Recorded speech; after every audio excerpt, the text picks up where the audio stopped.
Ici Radio-Canada.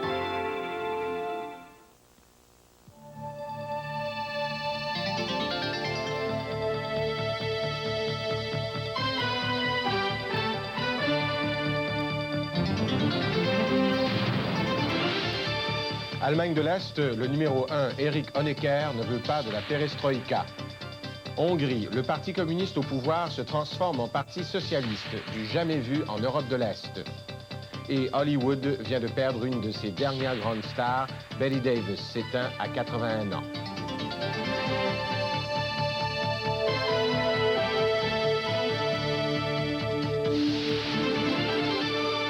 Le téléjournal avec Charles Tisser.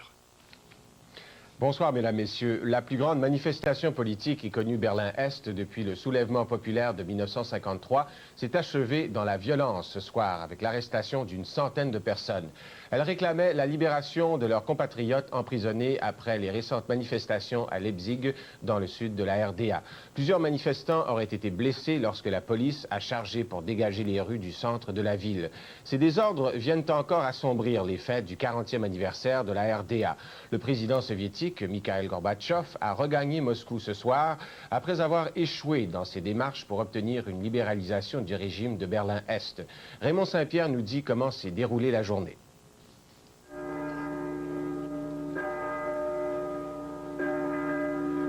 À Berlin-Est ce matin, Mikhail Gorbatchev et Erich Honecker tentent de remettre leur pendule à l'heure. Der Deutschen Demokratischen Republik.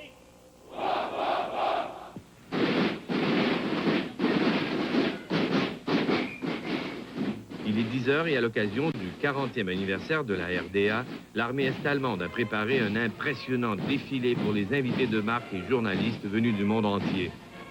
La parade est une mécanique rodée jusqu'à la perfection. Ici, l'ordre règne.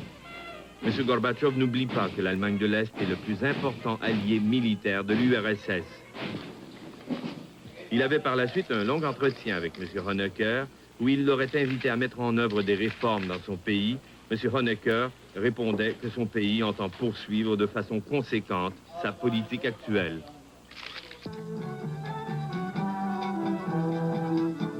Sur la grande place de Berlin-Est, l'Alexanderplatz, on avait invité la population à fêter. On pouvait y entendre du Dlenmele par la fanfare des policiers.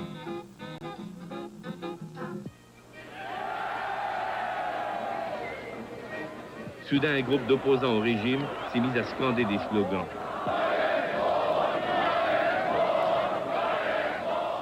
Ils étaient un noyau de 2000 personnes environ à réclamer l'intervention de Gorbatchev, à chanter l'internationale. Ils criaient leur appui à Forum Nouveau, un groupe d'opposition interdit. Plusieurs membres du Stasi, service de sécurité en civil, étaient là pour tenter de contenir les manifestants qui réclamaient leur départ. Il y avait eu des manifestations du genre à Dresde hier et Leipzig aujourd'hui, où les policiers auraient interpellé plusieurs personnes. On nous a en tout cas empêchés de suivre les manifestants dans les rues de Berlin-Est. Et c'est entouré de policiers en uniforme ou en civil que nous avons achevé notre tournage. Ces groupes d'opposition sont une petite minorité. Le régime Honecker voulait envoyer un message au monde aujourd'hui. Nous sommes un pays fort, nous avons une armée forte, nous sommes relativement riches, dans le bloc de l'Est en tout cas. Il ne sert à rien à l'Ouest ni à l'Est, il serait même nuisible de nous déstabiliser. Ce soir, la police interdisait l'accès à des églises où s'étaient exprimés des dissidents ces derniers jours. Raymond Saint-Pierre, à Berlin-Est. À Moscou, des milliers de Soviétiques ont manifesté aujourd'hui pour dénoncer le harcèlement subi par deux juges d'instruction qui enquêtent sur Igor Ligachev, l'un des durs du Kremlin. Les manifestants ont formé une chaîne humaine sur plusieurs kilomètres au centre de la rue Gorky, menant au Kremlin. La foule, qui scandait des slogans favorables à Boris Eltsine, l'enfant terrible du Parlement soviétique, réclamait un traitement plus équitable pour les deux magistrats. Une enquête sur une affaire de corruption leur a été retirée lorsqu'ils ont commencé à soupçonner Igor Ligachev.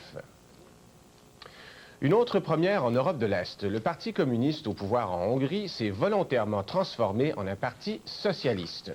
80% des délégués réunis en congrès à Budapest se sont prononcés en faveur de ce changement historique. Le nouveau parti défendra les principes de la démocratie parlementaire, des libertés civiques et de l'économie de marché.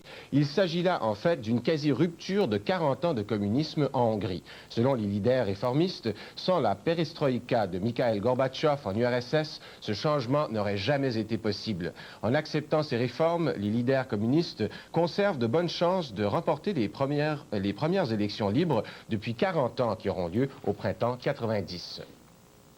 En Pologne, la détérioration de l'économie est telle que le président de Solidarité, Lech Wałęsa, craint une guerre civile. Il appréhende aussi que sa formation politique, qui crée beaucoup d'espoir depuis son accès au Parlement, fasse les frais du mécontentement.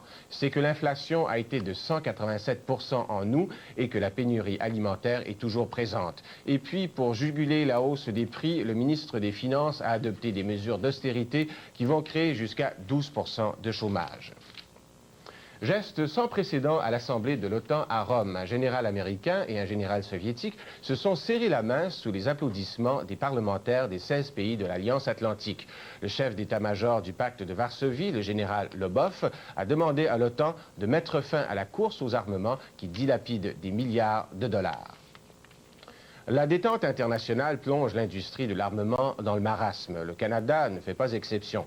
Et déjà, les budgets ont été réduits, plusieurs centaines d'employés mis à pied. La seule chance de survie de l'industrie militaire est de diversifier sa production. Claude Desbiens nous dit où en est cette conversion au Canada.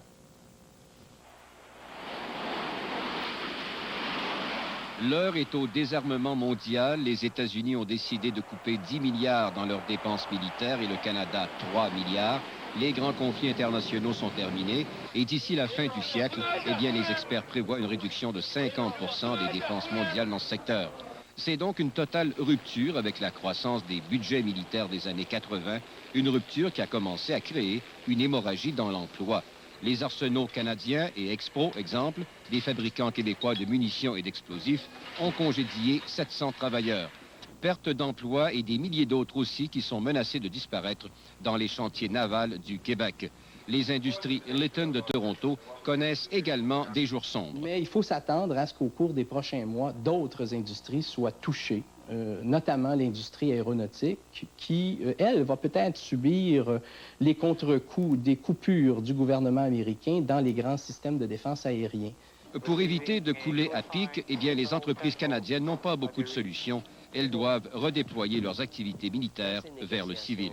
Il faut que soit planifiée la décroissance aussi de l'industrie militaire par des programmes soit de diversification de la production ou de reconversion s'il y a des usines qui ferment.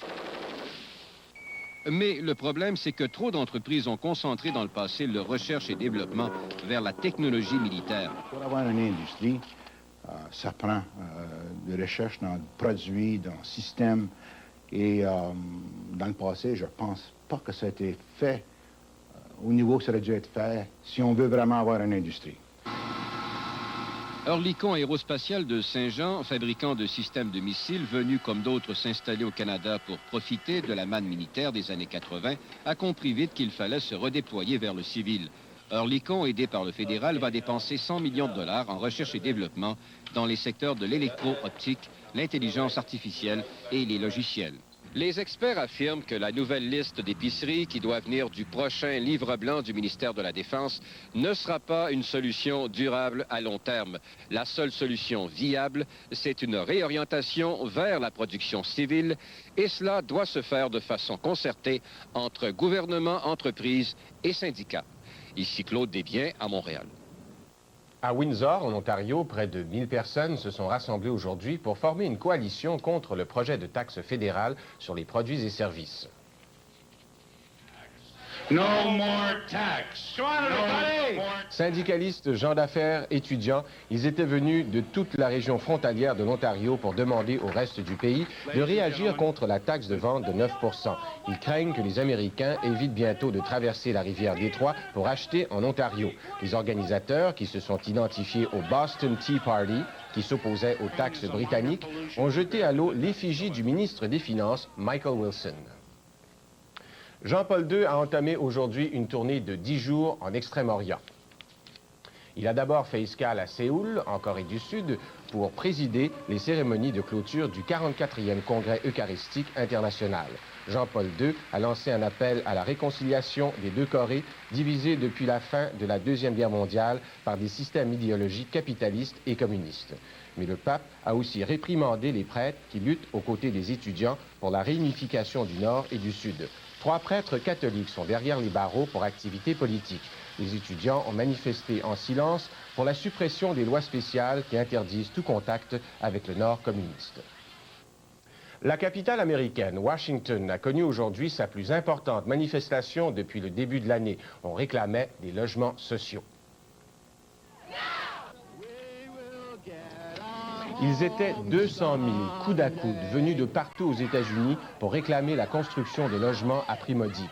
Il y a près de 2 millions d'Américains sans logis. Dans l'énorme cortège se trouvait le pasteur Jesse Jackson, mais aussi de nombreux représentants du milieu artistique.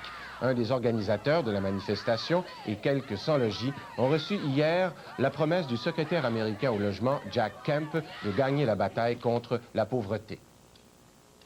L'un des derniers monstres sacrés de l'âge d'or d'Hollywood n'est plus. L'actrice américaine Bette Davis est morte la nuit dernière des suites d'un cancer du sein à l'hôpital américain de Neuilly, en banlieue de Paris. Elle était âgée de 81 ans. Claude Gervais relate les grandes étapes de la carrière de Bette Davis, une carrière qui s'est étalée sur plus de 50 ans. Bette Davis connaît la gloire au milieu des années 30. Elle reçoit un Oscar pour le film Jezebel. Puis, par la suite, elle joue des dizaines de personnages, dont celui d'une jeune fille dominée et écrasée par sa mère. Un sort que connaîtra plus tard sa fille aînée et qu'elle dénoncera dans un livre vengeur. Bette Davis n'aura pas de chance non plus avec ses 4 mariages qui finiront tous par des divorces. One cannot have everything, and I've had most of it. You divided my child from me. You adopted her. You even took away my legal right to her. Après 80 films et 2 Oscars, la star cultive son aura de légende vivante du cinéma. Quand je suis arrivé à Hollywood, ils ne savaient vraiment pas quoi faire de moi avec la tête que j'avais.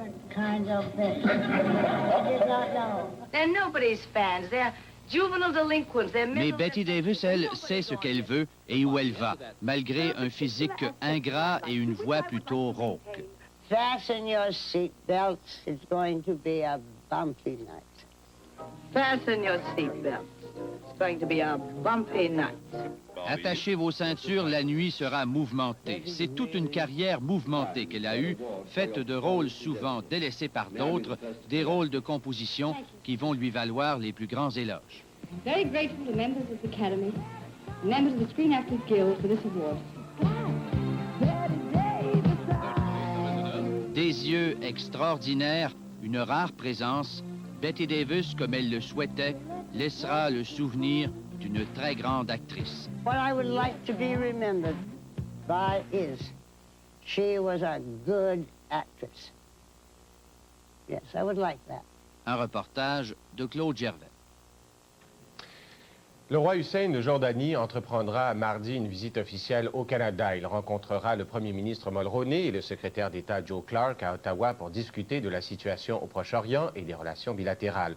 Le roi Hussein évoquera entre autres le soulèvement des Palestiniens dans les territoires occupés par Israël.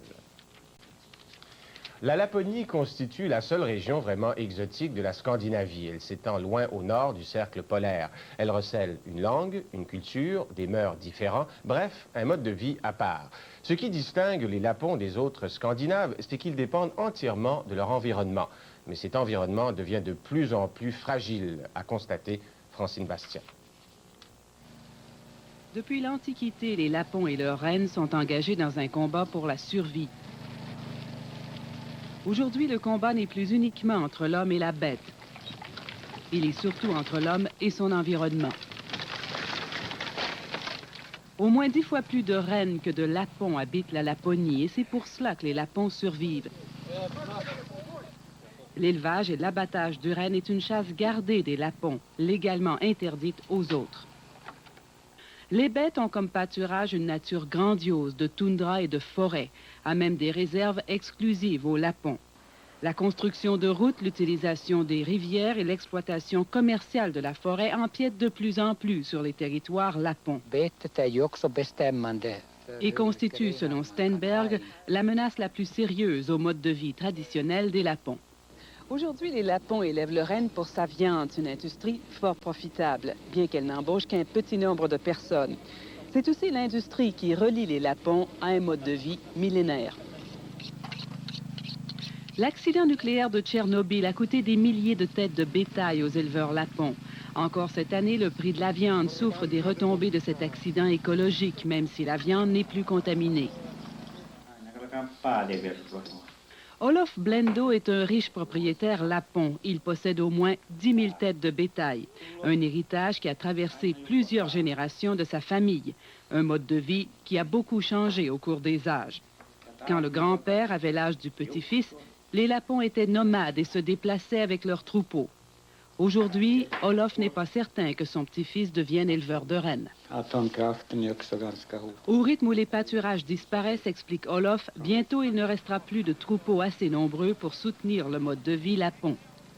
Isolés par une nature altière et jaloux de leur liberté, les lapons ont traversé les siècles par leurs propres moyens. Aujourd'hui, leur espoir réside dans un soutien accru de l'État pour sauver leur langue, leur culture, leur façon de vivre, menacés par des forces qui défient l'héritage des siècles. Ici Francine Bastien à Jukkasjärvi, en Laponie. À la météo maintenant, le temps sera nuageux demain dans presque tout le centre et l'est du pays. On prévoit également du gel ce soir dans plusieurs régions du Québec et de l'Ontario. Les prairies connaîtront cependant du beau temps demain. Sur la carte satellite, on peut voir qu'il y a une dépression sur Bécomo qui affecte l'est du Québec et les Maritimes, alors qu'une importante couverture nuageuse traverse tout le Québec et une partie de l'Ontario jusqu'au lac supérieur. À Saint-Jean-de-Terre-Neuve, demain, ce sera nuageux avec éclaircies. On prévoit des passages nuageux à Halifax et Moncton et de la pluie à Gaspé. Des nuages à Montréal avec des possibilités d'averses, risque de neige fondante à Sainte-Agathe. Et ce sera partiellement nuageux à Trois-Rivières et Sherbrooke. Des passages nuageux également à Québec, au Saguenay-Lac-Saint-Jean et en Abitibi-Témiscamingue. Des nuages à Ottawa et Toronto, risque de neige fondante à Sudbury et du soleil à Windsor. Ce sera généralement ensoleillé à Winnipeg, Regina et Edmonton, mais on prévoit une possibilité d'averse à Vancouver et le temps sera nuageux à Whitehorse et Yellowknife. Voilà, mesdames, messieurs, c'était le téléjournal de Radio-Canada. N'oubliez pas, demain à 11h, aujourd'hui dimanche, avec Denise Bombardier et Robert Desbiens. Ici Charles Tisser, au nom de tout le monde, bonsoir.